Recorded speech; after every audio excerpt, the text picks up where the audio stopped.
A+ട്യൂബിലേക്ക് സ്വാഗതം. വളരെ പ്രധാനപ്പെട്ട ഒരു കോടതി വിധിയാണ് ഇന്ന് A+ട്യൂബ് നിങ്ങളുമായി പങ്കുവെക്കുന്നത്. ഇത് പരമോന്നത കോടതിയായ സുപ്രീം കോടതിയുടെ വിധിയാണ്. ഭൂമിയുമായി ബന്ധപ്പെട്ട വിഷയവുമാണ്. ഒരുപക്ഷേ ഭൂമിയുടെ രജിസ്ട്രേഷനുമായി ബന്ധപ്പെട്ട് പല ആളുകളും നമ്മുടെ സംസ്ഥാനത്ത് ഇപ്പോൾ ഫേസ് ചെയ്യുന്ന ഒരു പ്രശ്നത്തിനുള്ള അന്തിമ പരിഹാരമാണ് സുപ്രീം കോടതി ഇപ്പോൾ പുറപ്പെടുവിച്ചിരിക്കുന്ന ഈ ഉത്തരവിൽ പറഞ്ഞിട്ടുള്ളത്. വിൽപ്പന നടത്തിയിട്ടുള്ളതോ ഭാഗം ചെയ്തിട്ടുള്ളതോ ആയ ഒരു ഭൂമിയുടെ ആധാരം രജിസ്റ്റർ ചെയ്യുന്നതിന് വേണ്ടി അടിയാധാരം നിർബന്ധമായും ഹാജരാക്കേണ്ടതില്ലെന്ന് സുപ്രീം കോടതി ഈ ഉത്തരവിൽ പറഞ്ഞിരിക്കുന്നു. ഇത് മുമ്പ് ചെന്നൈ ഹൈക്കോടതി പുറപ്പെടുവിച്ച ഒരു ഉത്തരവിൻ്റെ പശ്ചാത്തലത്തിൽ സുപ്രീം കോടതി ആ ഉത്തരവ് ശരിവച്ചതുമായി ബന്ധപ്പെട്ട പുതിയ ഉത്തരവാണ്. അടിയാധാരം ഹാജരാക്കാത്തതിനാലോ അസൽ ആധാരം നഷ്ടപ്പെട്ടതിനാൽ പോലീസിൻ്റെ നോൺ ട്രേസബിൾ സർട്ടിഫിക്കറ്റ് ഹാജരാക്കാൻ കഴിയാത്തതിനാലോ ഭൂമികളുടെ ആധാരം രജിസ്റ്റർ ചെയ്യുന്നത് നിരസിക്കരുതെന്നാണ് ചെന്നൈ ഹൈക്കോടതി നേരത്തെ അവരുടെ വിധിയിൽ പറഞ്ഞിരുന്നത്. ആ വിധിയാണ് ഇപ്പോൾ സുപ്രീം കോടതിയും ശരിവച്ചിരിക്കുന്നത്. ഇനി രജിസ്ട്രേഷൻ നിയമത്തിലേക്ക് നമുക്ക് വരാം. രജിസ്ട്രേഷൻ നിയമത്തിലെ റൂൾ 55A(1) കണക്കിലെടുത്ത് അടിയാധാരം ഹാജരാക്കിയില്ലെന്ന് കാണിച്ച് ഒരു അവകാശ ഒഴിമുറി ആധാരം രജിസ്റ്റർ ചെയ്യുന്നത് രജിസ്റ്റർ ഓഫീസിൽ നിരസിച്ചതിനെ തുടർന്നുള്ളതാണ് ഈ കേസിൻ്റെ പശ്ചാത്തലം. അടിയാധാരത്തിൻ്റെ പകർപ്പ് രജിസ്റ്റർ ഓഫീസിൽ തന്നെ ഉണ്ടെന്നിരിക്കെ അത് പരിശോധിച്ച് പുതിയ രജിസ്ട്രേഷൻ നടത്താൻ കഴിയുമെന്നും അതിന് കക്ഷികളെ ബുദ്ധിമുട്ടിക്കേണ്ടതില്ലെന്നുമാണ് ചെന്നൈ ഹൈക്കോടതി നേരത്തെ തന്നെ പറഞ്ഞു വച്ചത്. നമ്മുടെ സംസ്ഥാനത്തും പല സ്ഥലങ്ങളിലും ഇതുപോലെ ആധാരം രജിസ്റ്റർ ചെയ്യാൻ പോകുന്ന ആളുകൾക്ക് മുന്നാധാരം ഹാജരാക്കണം എന്നുള്ള നിബന്ധന മുന്നോട്ട് വെച്ചുകൊണ്ട് രജിസ്ട്രാർ ഓഫീസുകളിൽ ബുദ്ധിമുട്ടുണ്ടാക്കുന്നതായ റിപ്പോർട്ടുകൾ വ്യാപകമായി വന്നിരുന്നു. അതിൻ്റെ അടിസ്ഥാനത്തിൽ ഈ ചാനലിൽ തന്നെ പല സബ്സ്ക്രൈബേഴ്സും ഈ വിവരത്തെക്കുറിച്ച് ചോദിക്കുകയും ചെയ്തിരുന്നു. അന്ന് അതുമായി ബന്ധപ്പെട്ട ഒരു എപ്പിസോഡ് ചെയ്തിരുന്നു. എന്നാൽ പുതിയ സുപ്രീം കോടതിയുടെ ഉത്തരവിൻ്റെ അടിസ്ഥാനത്തിലാണ് ഇന്നത്തെ ഈ എപ്പിസോഡ് നിങ്ങളുടെ ശ്രദ്ധയിൽ പെടുത്തുന്നത്.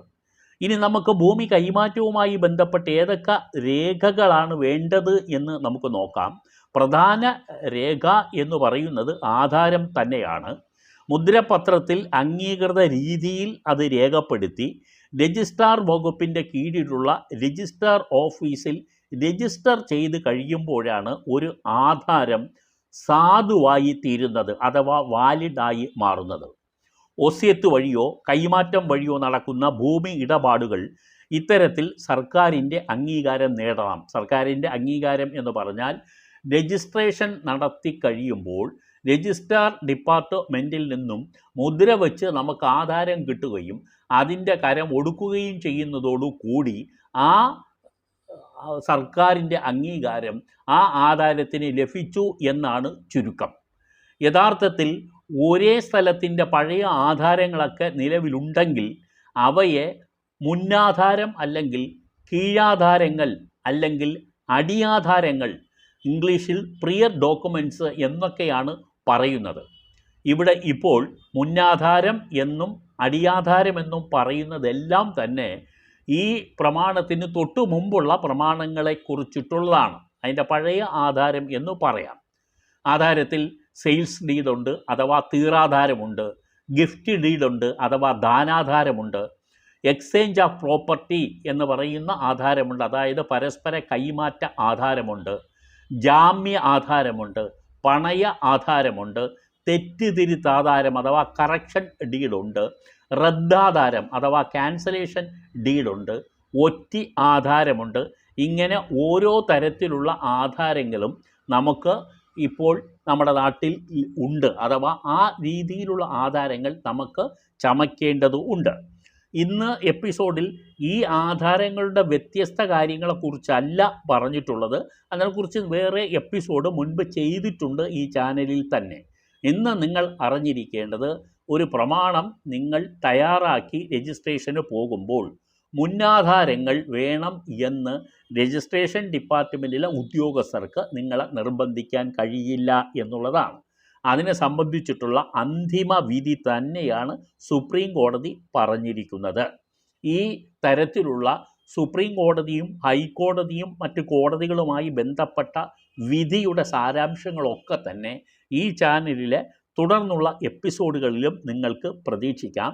മുൻപ് ചെയ്തിട്ടുള്ള എപ്പിസോഡുകൾ കാണാൻ ആഗ്രഹിക്കുന്നവർക്ക് നിയമപരമായ വിഷയങ്ങൾ, കോർട്ട് ഓർഡർ എന്നൊക്കെ പറയുന്ന ഈ പ്ലേ സ്റ്റോർ എന്ന് പറഞ്ഞാൽ പ്ലേ സ്റ്റോർ എന്നല്ല, പ്ലേ ലിസ്റ്റ്, ഈ ചാനലിൻ്റെ പ്ലേ ലിസ്റ്റ് ഉണ്ട്. ആ പ്ലേ ലിസ്റ്റിൽ പോയി കഴിഞ്ഞാൽ നിങ്ങൾക്ക് ആ എപ്പിസോഡുകളിൽ പലതും കാണാൻ കഴിയും. പല സംശയങ്ങളും നിങ്ങൾക്ക് അങ്ങനെ ദൂരീകരിക്കാനും കഴിയും. ഇത്തരം വിവരങ്ങൾക്ക് വേണ്ടി ഈ ചാനൽ സബ്സ്ക്രൈബ് ചെയ്യാൻ മറക്കാതിരിക്കുക. നന്ദി.